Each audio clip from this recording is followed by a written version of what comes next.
Today, it's recap time for the drama romance movie Natasha, released in 2015. The movie begins with a boy named Mark who's attending a party with some friends. Mark lives in Toronto, Canada, with his parents.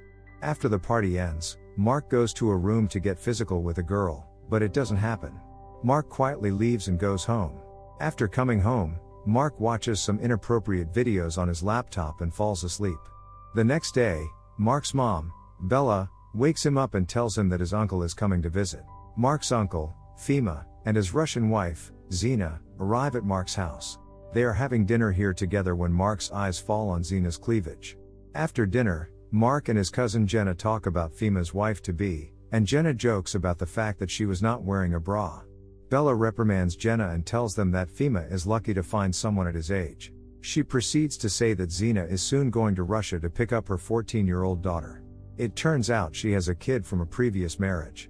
A few days later, Mark's family picks up Zina and her daughter, Natasha, at the airport, and Mark meets Natasha for the first time.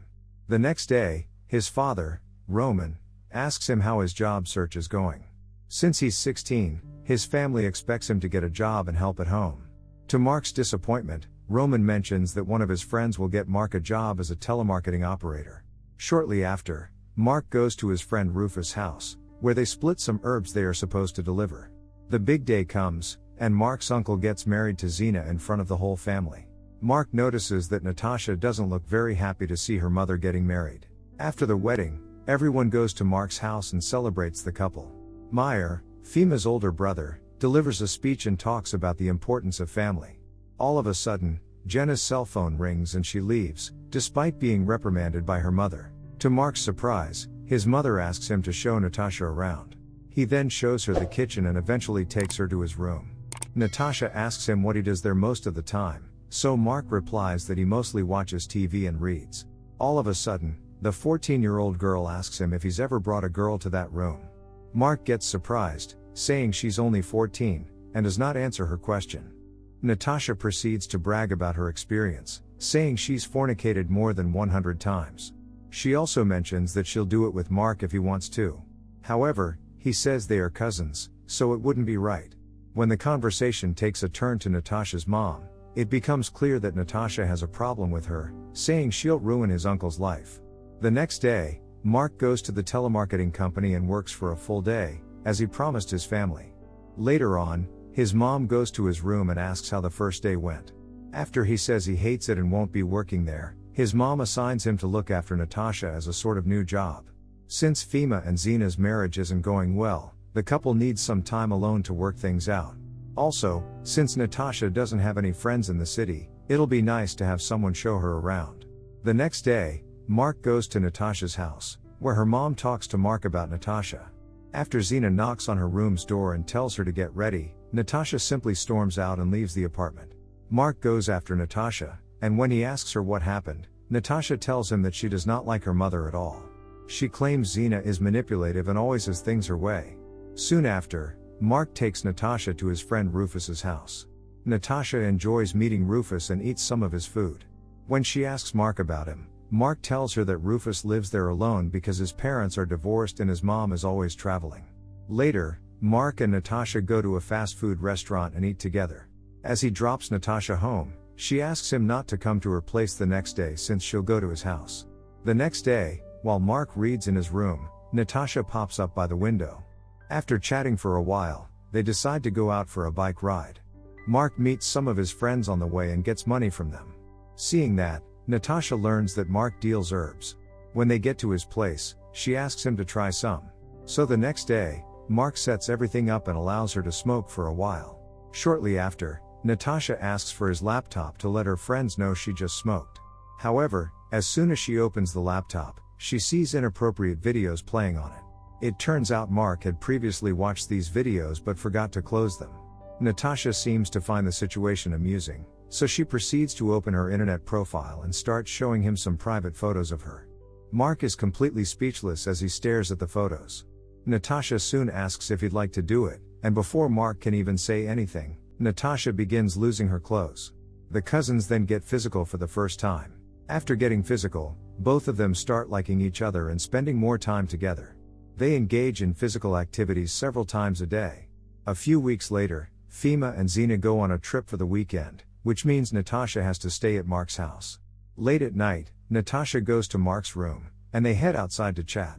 Natasha says that she enjoys being with his family and wishes she could stay there forever. Mark just says she is always welcome at his house. She then sadly tells him that her mom regularly makes Fima sleep on the couch and calls Moscow every day to talk to her ex-husband. Natasha doesn't see any future in their relationship. Days later, the couple gets back from the trip and goes to Mark's place. After they finish a meal, Xena lets Natasha know it's time to go home. After Natasha replies that she'll go later, they start arguing, and Xena says she knows why she won't leave.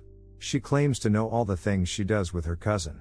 Natasha then snaps and attacks her mom, biting her arm. Roman has to hold Natasha to prevent her from doing worse. A few minutes later, they calm down, and Bella tells Natasha she should leave. A few days go by, and Natasha does not reply to Mark's texts. So, he decides to pay her a visit. Xena opens the door and tells Mark she does not blame him since Natasha has played lots of men older than him. Natasha then briefly appears behind her mom, and as Xena closes the door, the mother says it's best if they don't see each other again. Mark leaves, and they don't get to talk to each other. After a couple of days, Natasha still won't reply to his messages, and Mark starts to get worried. One night, as Mark lays in bed, he hears a knock on his window. It turns out Natasha fled and came to Mark's house with all of her belongings. As they meet outside, Natasha complains that he didn't rescue her when he went there.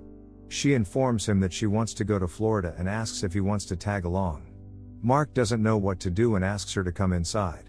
She then reveals that her mom has left his uncle. Natasha adds that she got physical with Fima, and he never stopped her.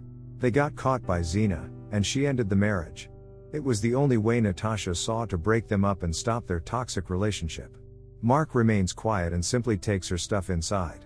They decide to figure out what to do the next day, so he lets Natasha take the bed and sleeps on the floor. The morning eventually comes, and Mark wakes her up. Soon after, Mike takes all of his savings and hands them to Natasha. Natasha can't believe he's letting her leave by herself. Out of options, she quietly takes her belongings and crosses the street without knowing where to go. Mark just watches her go. Days later, there's talk about his uncle's divorce and why Xena decided to dump him. Although Mark knows the real reason, he keeps it to himself. Time passes, and Mark attempts to get used to life without Natasha. One day, Rufus calls him, but Mark doesn't pick up. About a week later, Mark decides to visit Rufus and goes to his place. As he gets there, Rufus reprimands him for not answering his phone or calling him back. To Mark's astonishment, he sees Natasha there, who is now living with Rufus.